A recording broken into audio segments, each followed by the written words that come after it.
Hello दोस्तों, आप सभी का आपके YouTube education for exam channel की तरफ से हम दिल खोल के आपका स्वागत करते हैं। और आज का वीडियो रहेगा अपना इतिहास में कहाँ चले गए हम, मध्यकालीन इतिहास पे आ गए हैं हम। और इसमें आज पढ़ेंगे मध्यकालीन इतिहास अर्थात अरबी आक्रमण, तुर्की आक्रमण, जिनमें कई शासक आए थे। मोहम्मद बिन कासिम के बारे में, अल्पतकीन के बारे में, गजनवी, मोहम्मद गोरी आदि के बारे में देखेंगे। कौन कौन से युद्ध किए थे और कैसे इन्होंने अपनी नींव जमाई थी भारत पे। तो चलो ठीक है, वीडियो को स्टार्ट करते हैं हम बिना देरी किए हुए। और वीडियो को लाइक, शेयर और सब्सक्राइब ज़रूर करना, पर पूरा वीडियो देखने के बाद ही। तो फिर चलते हैं हम मध्यकालीन भारत की प्रमुख घटनाएं। मुस्लिमों का आक्रमण था, ठीक है। तो मध्यकालीन की जितनी घटनाएं थी वो लगभग किस पे है, मुस्लिमों के आक्रमण के ऊपर है। तो सर्वप्रथम अरबी आक्रमण हुआ था भारत पे, ठीक है। ध्यान रखना, भारत पे पहला आक्रमण किसका था, अरबों का था। और उसके बाद किसने किया था, तुर्कों ने आक्रमण किया था, ठीक है। ध्यान रखना, सबसे पहले कौन सा आक्रमण हुआ था, अरबी आक्रमण हुआ, और उसके बाद तुर्कों ने आक्रमण किया था। तो फिर आगे पढ़ते हैं कुछ इसके बारे में, किस किस ने कब कब आक्रमण किए। आगे पॉइंट आता है अपना 636 ईस्वी में सर्वप्रथम अरबी मुसलमानों ने आक्रमण किया, ठीक है। और यह आक्रमण असफल रहा, ठीक है। सर्वप्रथम कब हुआ था, 636 में हुआ, और यह आक्रमण असफल रहा। किसने किया था, अरबी मुसलमानों ने। आगे का पॉइंट आता है कि भारत पर सफल आक्रमण 712 ईस्वी में हुआ था, ठीक है। ध्यान रखना, कब हुआ था आक्रमण, सफल आक्रमण 712 में। और ये किसके द्वारा किया गया था, मोहम्मद बिन कासिम के द्वारा किया गया था, ध्यान रखना। अच्छा, भारत पर अरबों के आक्रमण का मूल उद्देश्य क्या था, बताओ। ये अरबवासी भारत पर आक्रमण करते थे, इनका मूल उद्देश्य क्या था। तो इनका मूल उद्देश्य था भारत में लूटपाट करना और इस्लाम धर्म का प्रचार प्रसार करना था, ठीक है। ध्यान रखना, क्या था इनका मूल उद्देश्य, भारत में लूटपाट करना तथा इस्लाम धर्म का प्रचार प्रसार करना। और जजिया कर लगाने वाला प्रथम व्यक्ति कौन था, बताओ। मोहम्मद बिन कासिम। बहुत अच्छा प्रश्न है, इसको याद रखना कि भारत में जजिया कर लगाने वाला प्रथम व्यक्ति मोहम्मद बिन कासिम ही था, क्योंकि इसी ने फर्स्ट बार आक्रमण किया था और इसी ने जीता था। तो इसी ने आते ही जजिया कर लगा दिया था। और जजिया कर के बारे में और आगे आपको डिटेल में बताएंगे अलग से वीडियो में, क्या था जजिया कर, किन पे लगता था ये और कैसे लगाते थे। अब आता रावण का युद्ध है। ये कब हुआ था, 20 जून 712 को हुआ था, ठीक है। कब हुआ था, 20 जून 712 को रावण का युद्ध हुआ था। और ये युद्ध हुआ था मोहम्मद बिन कासिम और सिंध के राजा कौन थे उस टाइम, दाहिर। ध्यान रखना, किस किस के बीच हुआ था, मोहम्मद बिन कासिम और दाहिर के बीच, सिंध के राजा दाहिर के बीच हुआ था। कब हुआ था, 20 जून 712 याद रखना, ठीक है। जिसमें दाहिर को पराजय का सामना करना पड़ा, ठीक है। और 713 ईस्वी में मुल्तान को जीत कर बहुत सारा धन प्राप्त किया। किसने किया था, कासिम ने, मोहम्मद बिन कासिम ने। और मुल्तान का नाम स्वर्णनगर रख दिया था। एक बार फिर से देख लेते हैं। रावण का युद्ध 20 जून 712 ईस्वी में मोहम्मद बिन कासिम एवं सिंध के राजा दाहिर के बीच हुआ, जिसमें दाहिर को पराजय का सामना करना पड़ा, हार गया था। और 713 में मुल्तान को जीतकर बहुत सारा धन प्राप्त किया और इसका नाम स्वर्णनगर रख दिया था। चचनामा ग्रंथ के अनुसार इनकी मृत्यु 715 ईस्वी में बगदाद के खलीफा सुलेमान के आदेश पर मोहम्मद बिन कासिम की हत्या करवा दी गई। ऐसे ही बता, कई तथ्य ऐसे भी हैं कि कासिम ने जब राजा दाहिर को हरा दिया था या पराजित किया था, तो उनकी बेटियों को तोहफा बनाकर खलीफा के लिए भेजा, ठीक है। तो कासिम पहले ही उनकी इज्जत लूट चुका है, ऐसा सोचा खलीफा ने, और उसके बाद इन लड़कियों को मेरे पास भेजा है। तो खलीफा ने आदेश दिया कि कासिम को बैल की चमड़ी में लपेट के और मेरे पास लाया जाए। तो उसे बैल की चमड़ी में लपेट के लाए, तो बीच में दम घुट के और उन्होंने अपना दम तोड़ दिया, ऐसा ही बताते हैं। कई तथ्यों में से और भी बताते हैं कि उसने कई खलीफा हज्जाज का दुश्मन था, उसके सगा संबंधियों को परेशान किया था, तो उसने उसको मरवा दिया था, बंदी बना दिया था, ऐसे भी बोलते हैं। चलो ठीक है, आगे देखते हैं हम अब तुर्कों का आक्रमण। दोस्तों आगे चलते हैं, तो अपना अगला पॉइंट आता भारत पर तुर्कियों का आक्रमण, ठीक है। तुर्कों ने आक्रमण किया था, उसकी डिटेल देखते हैं अब आगे हम।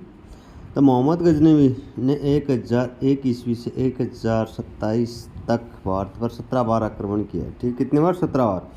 और पहला तुर्की था ये आक्रमण करने वाला। चलो आगे चलते हैं। सुल्तान की उपाधि तुर्की शासकों ने प्रारंभ की थी। ध्यान रखना, सुल्तान की उपाधि है वो तुर्की के शासकों ने प्रारंभ की थी। और सुल्तान की उपाधि लेने वाला पहला शासक कौन था? मोहम्मद गजनवी था। ठीक है, ध्यान रखना कौन था? मोहम्मद गजनवी था। ठीक है, इसके बारे में और देखते हैं आगे। मोहम्मद गजनवी का भारत पर पहला आक्रमण कब हुआ था? 1001 ईस्वी में हुआ था। और ये हिंदू शासक जयपाल के विरुद्ध था। किसके विरुद्ध था ये? जयपाल के।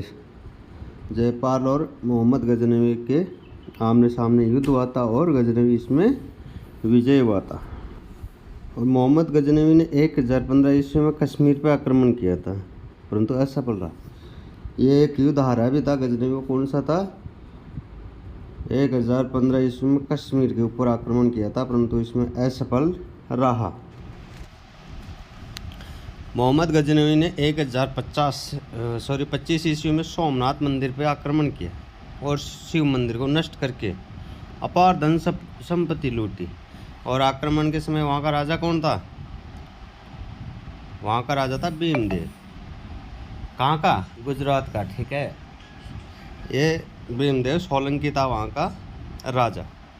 ठीक है, अगला पॉइंट था मोहम्मद गजनवी के साथ प्रसिद्ध विद्वान कौन था? अल-बुरूनी भारत आया था।